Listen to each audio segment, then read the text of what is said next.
रायगड जिल्ह्यात गेल्या 24 तासांमधील मुसळधार पावसामुळे परिस्थिती निर्माण झाली आहे। नागोठणे येथे अंबा नदीनं धोका पातळी ओलांडलेली आहे।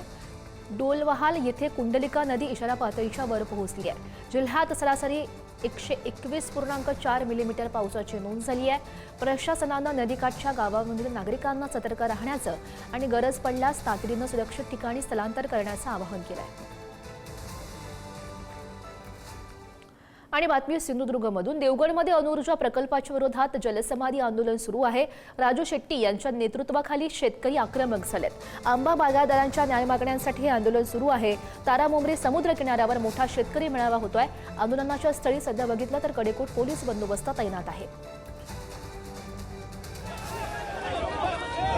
अणुऊर्जा प्रकल्प रद्द व्हावा आणि आंबा बागायतदारांच्या न्याय हक्कासाठी आज देवगड मिठमुंबरी येथे राजू शेट्टी यांच्या नेतृत्वाखाली जलसमाधी आंदोलन छेडण्यात आलेलं आहे। आपण या दृश्यांमध्ये पाहू शकता की हे या आंदोलनातील कार्यकर्ते आहेत ते जलसमाधी घेण्यासाठी जे आहेत ते पाण्यात उतरलेले आहेत।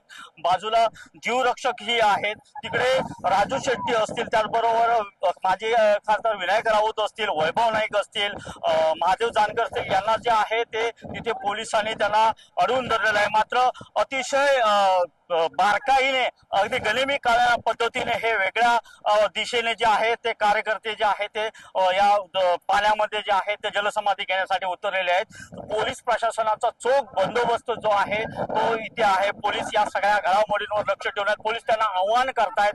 तर त्या कार्यकर्त्यांचं म्हणणं असं आहे की जिल्हाधिकाऱ्यांना इथे बोलवा, त्यांच्याशी आम्हाला चर्चा करायची आहे। अजूनही आपण दृश्यामध्ये पाहू शकता की कार्यकर्ते जे आहेत ते जलसमाधी घेण्यासाठी वेगवेगळ्या बाजूने येत आहेत आणि पाण्यात उतरत आहेत। अशा पद्धतीने जे आहे ते सिंधुदुर्गात आज देवगडमध्ये हे राजू शेट्टींच्या नेतृत्वाखाली असलेलं शेतकऱ्यांचं आंदोलन जे आहे ते अशा पद्धतीने जे आहे ते सुरू आहे। पोलीस चोख बंदोबस्त पोलिसांचा आहे। पोलीस या सर्व घडामोडींवर लक्ष ठेवून आहे। महेश सावंत, पुढारी न्यूज, सिंधुदुर्ग।